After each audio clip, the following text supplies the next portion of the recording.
kita berjumpa lagi dalam acara santapan rohani. Mari kita akan berdoa sebelum kita belajar bersama dengan firman Tuhan. Kami bersyukur kepada Bapa di surga. Bapa, di dalam nama Tuhan Yesus, kasih dan anugerah-Mu, penyertaan-Mu dan lawatan-Mu terus terjadi bagi setiap kami. Terima kasih Bapa. Kami sebentar akan belajar dengan firman-Mu. Berikan kebenaran firman-Mu buat kami supaya kami boleh melakukan apa yang menjadi kehendak-Mu. Terima kasih Bapa, kami mengucap syukur. Kami berdoa di dalam nama Tuhan Yesus. Haleluya. Amin. Baik, puji Tuhan, Bapak Ibu Saudara yang terkasih dalam Tuhan. Kita akan belajar dengan firman Tuhan dengan satu tema, Natal membawa jemaat bertumbuh lebih dewasa. Natal membawa jemaat bertumbuh lebih dewasa. Ayat ini saya ambil dari kitab Injil Lukas pasal 1 ayat 28. Akan saya bacakan, dan ini sesungguhnya dari 28 sampai 38. Namun saya tidak akan membacakan secara keseluruhan. Nanti saudara bisa akan membaca di rumah. Dalam bulan yang ke-6, Allah menyuruh malaikat Gabriel pergi ke sebuah kota di Galilea bernama Nazaret kepada seorang perempuan yang bertunangan dengan seorang bernama Yusuf dari keluarga Daud, dan nama perawan itu Maria. Nah, saudaraku yang terkasih di dalam Tuhan, baik ini Yusuf maupun Maria, mereka ini adalah dari keluarga Daud. Nah, saudaraku, Tuhan Allah memerintahkan seorang yang bernama malaikat Gabriel dengan nama yang jelas dan alamatnya yang jelas, dan dia juga dari keluarga yang jelas. Ya. Di sini dikatakan Gabriel diperintahkan untuk pergi ke suatu kota, yaitu namanya kota Galilea bernama Nazaret, kepada seorang perawan, ya, seorang perawan yang bertunangan dengan seorang bernama Yusuf dari keluarga Daud. Nama perawan itu Maria. Nah, saudaraku yang terkasih dalam Tuhan, seorang perawan yang sudah bertunangan itu berarti orang yang sudah dewasa. Kalau anak-anak, pastilah dia tidak akan bertunangan.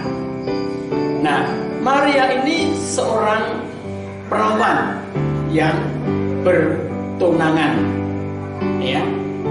Nah, malaikat Gabriel diperintahkan oleh Allah untuk memberitahukan bahwa Maria akan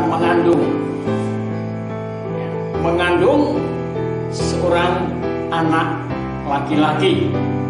Ya, ayat 31 dikatakan, sesungguhnya engkau akan mengandung dan akan melahirkan seorang anak laki-laki, dan hendaklah engkau menamai dia Yesus. Ya. Ia akan menjadi besar dan akan disebut anak Allah yang Maha Tinggi, dan Tuhan Allah akan mengaruniakan kepadanya tahta Daud bapa leluhurnya. Nah, saudaraku yang terkasih di dalam Tuhan, sungguh ini tentu suatu berita yang sangat mengejutkan. Kecuali sangat mengejutkan, juga berita yang sangat menyedihkan. Nah, kenapa saya katakan berita yang mengejutkan dan menyedihkan? Karena Maria ini belum bersuami, sementara sedang bertunangan, saudara. Nah, tentu Bapak Ibu Saudara bisa membayangkan kalau seandainya yang terjadi itu adalah keluarga Bapak Ibu Saudara.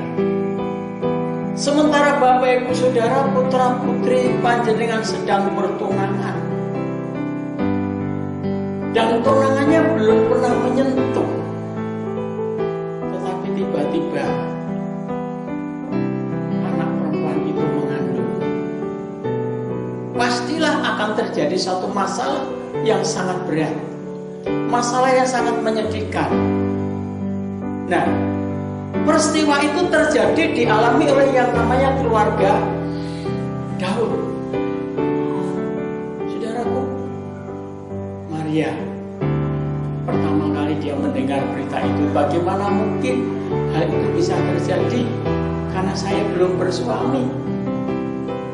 Nah, ini menjadi satu pemikiran yang sangat sulit, yang sangat berat. Sebab pada waktu itu Maria berada di bawah hukum Taurat. Dan siapapun yang kedapatan dalam keadaan hamil, apalagi sudah dalam keadaan hamil, pada waktu kedapatan mereka melakukan satu hubungan, kedapatan hukumannya adalah dirajam batu sampai mati. Seperti yang dialami oleh peristiwa Tuhan Yesus ketika berada di dalam bait Allah. Pagi-pagi buta ada beberapa orang kepala rumah ibadah dan ahli Taurat membawa orang yang kedapatan berzina. Mereka berkata, menurut hukum Taurat, orang ini harus dirajam batu sampai mati. Tapi bagaimana pendapat guru? Dan katakan, kalau ada di antara kamu yang belum pernah berbuat dosa, boleh yang pertama kali mengambil batu untuk merajam dia. Nah, Maria itu berada di tengah-tengah komunitas keluarga hukum Taurat. Itu makanya dia katakan, bagaimana hal itu mungkin terjadi karena aku belum bersuami. Tapi ketika Gabriel mengatakan bahwa itu terjadi karena Roh Kudus dan Allah akan menaungi engkau, dan anak yang akan kau lahirkan adalah kudus, Allah yang Maha Tinggi. Dan ternyata betul, anak yang dilahirkan oleh Maria adalah anak yang kudus, anak yang kudus dari Allah yang Maha Tinggi. Terbukti apa? Dikatakan di dalam Injil Matius pasal 1 ayat 23 dan 24 dan 25 dikatakan. Ayat 23, Yusuf mengambil Maria sebagai istrinya. Alkitab ayat selanjutnya dikatakan, dia tidak bersetubuh sampai anak itu lahir. Jadi betul-betul anak itu lahir dalam keadaan kudus. Tidak ada satupun yang mencampuri masalah itu. Yusuf orang yang luar biasa. Nah, saudaraku yang terkasih di dalam Tuhan, Maria dia dewasa. Orang yang sudah dewasa, dia bisa, pertama dia bisa membedakan mana yang baik dan mana yang tidak baik, mana yang berkenan kepada Allah dan mana yang tidak berkenan kepada Allah. Dengan satu bukti, ayat 35 dikatakan, jawab malaikat itu kepadanya, Roh Kudus akan turun atasmu dan kuasa Allah yang Maha Tinggi akan menaungi engkau. Sebab itu anak yang akan kau lahirkan itu akan disebut kudus, anak Allah. Saudara, ayat 36 dikatakan selanjutnya, ini kesaksian. Ayat 36 ini kesaksian. Dan sesungguhnya Elisabet sanakmu itu, ia pun sedang mengandung seorang anak laki-laki pada hari tuanya. Dan inilah bulan yang ke-6, ya, bagi dia yang disebut mandul itu. Dan Bapak Ibu, ketika Maria mendengar berita bahwa Elisabet mengandung yang disebut mandul itu, lalu spontan dia katakan, ya. Lalu ayat yang ke-37 dikatakan, sebab bagi Allah tidak ada yang mustahil. Bagi Allah tidak ada yang mustahil. Artinya apa? Malaikat Gabriel memberikan penjelasan bahwa bagi Allah tidak ada yang mustahil untuk mau melahirkan, supaya orang itu yang mandul itu bisa melahirkan. Bagi Allah tidak ada yang mustahil. Yang pertama. Yang kedua, bagi Allah tidak ada yang mustahil untuk Maria yang belum bersuami bisa mengandung, yang tidak pernah hubungan dengan lawan jenis bisa mengandung. Bagi Allah tidak ada yang mustahil, karena itu terjadinya dari Roh Kudus. Allah menjadi manusia itu tidak mustahil bagi Allah. Ya, Allah sebagai Allah yang roh itu masuk di dalam rahim Maria, itu tidak ada yang mustahil bagi Allah. Allah yang roh itu masuk dalam rahim Maria menjadi seorang bayi, itu tidak ada yang mustahil bagi Allah. Oleh sebab itu, ayat selanjutnya dikatakan dalam ayat yang ke-38, maka kata Maria, sesungguhnya aku ini adalah hamba Tuhan. Jadilah padaku ini ada, ya, jadilah padaku menurut perkataanmu itu. Bapak Ibu Saudara, ucapan Gabriel, perkataannya Gabriel, firman yang disampaikan kepada Maria, Maria ngerti tujuan apa yang dimaksud malaikat Gabriel. Setelah malaikat Gabriel tahu, mendapatkan jawaban respon yang positif dari Maria, Alkitab mengatakan lalu malaikat itu meninggalkan dia. Bapak Ibu Saudara, malaikat Gabriel adalah malaikat yang diutus oleh Allah untuk memberitakan kabar baik, kabar keselamatan, kabar hidup kekal. Ya. Jadilah padamu, ya, sesungguhnya aku adalah hamba Tuhan. Jadilah padaku menurut perkataan itu. Jemaat yang dewasa, jemaat Tuhan yang dewasa adalah jemaat yang mengerti apa yang menjadi rencana Tuhan, apa yang menjadi maksud Tuhan di dalam hidupnya. Jemaat yang dewasa adalah jemaat yang bisa mempersatukan dirinya di dalam iman. Ya. Kita akan baca di dalam Efesus pasal yang keempat. Alkitab ini berkata demikian, saudara. Ya. Sampai kita semua telah mencapai kesatuan iman dan pengetahuan yang benar tentang anak Allah, kedewasaan penuh dan tingkat pertumbuhan yang sesuai dengan kepenuhan Kristus. Jemaat Tuhan, jemaat Tuhan harus mencapai dalam kesatuan iman. Mencapai dalam kesatuan iman. Yang kedua, punya pengetahuan.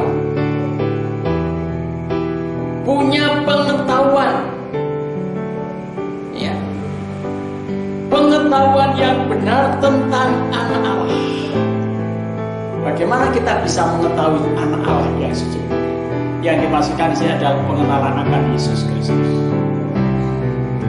Jadi kita betul-betul menjadi orang yang mengenali siapa Yesus. Yang kedua, memahami siapa Yesus. Dan yang ketiga, saudara tahu tujuan Allah di dalam kehidupan orang percaya. Ya. Apa tujuannya? Setelah kita mengenal siapa Yesus, yaitu ada pertumbuhan. Jemaat harus bertumbuh, dan pertumbuhannya adalah ke arah Kristus, bukan bertumbuh ke tempat yang lain, tapi bertumbuh ke arah Kristus. Sehingga kita bukan lagi anak yang diumbang-ambingkan oleh rupa-rupa angin pengajaran, oleh permainan palsu manusia dalam kelicikan mereka yang menyesatkan. Penyesat ada di mana-mana. Tetapi jangan takut. Kalau Bapak Ibu Saudara, iman kita bertumbuh, tidak akan disesatkan oleh apapun dan siapapun. Oleh sebab itu, izinkan iman kita bertumbuh. Izinkan rohani kita bertumbuh dalam suasana Natal ini. Natal tahun 2020 tidak seperti biasanya Natal tahun-tahun yang lalu. Wah, kita bisa pesta, bisa mengundang dengan mengumpulkan jumlah banyak. Ya, tetapi hari ini, Natal tahun ini, saudara, tidak diperkenankan untuk mengundang orang banyak. Untuk menumbuh kembangkan iman, tidak harus dengan jumlah orang banyak. Sendiri pun bisa bertumbuh, asalkan kita mau. Bagaimana supaya kita bisa bertumbuh iman kita? Baca firman Tuhan, dengarkan firman Tuhan, doa dengan sungguh-sungguh, lakukan firman Tuhan, akan membuat iman kita menjadi bertumbuh. Ayat selanjutnya dikatakan, tetapi dengan teguh berpegang kepada kebenaran di dalam kasih, kita bertumbuh dalam segala hal ke arah Dia, Kristus yang adalah kepala. Di kepala gereja adalah Kristus, bukan pendeta, bukan majelis, bukan pastor, dan bukan siapa-siapa, tetapi Kristus adalah kepala gereja. Oleh sebab itu, saya percaya siapapun kita yang percaya Yesus adalah Tuhan, dialah kepala gereja. Ya. Jadikan Kristus sebagai kepala dalam jemaat. Jadikan Kristus sebagai kepala dalam rumah tangga. Jadikan Kristus sebagai kepala dalam hidup nikah kita. Jadikan Kristus sebagai kepala di dalam pekerjaan kita, di dalam usaha kita. Saya percaya ketika Kristus sebagai kepala, tidak ada sesuatu yang tercecer. Ayat 19 dikatakan, daripadanya lah seluruh tubuh yang rapi tersusun diikat menjadi satu oleh pelayanan, semuanya bagiannya sesuai dengan kadar pekerjaan tiap-tiap anggota, menerima pertumbuhan dan membangun dirinya di dalam kasih. Saudara, siapapun saudara, siapapun kita mau di desa, mau di kota, mau di tempat jemaat yang besar, jemaat yang kecil, tempat yang terpencil atau tempat yang terkenal, tetap harus membangun dirinya di dalam kasih. Yang terakhir, itu bagian yang keempat, untuk melayani seorang kepada yang lain di dalam kasih yang terakhir. Ya.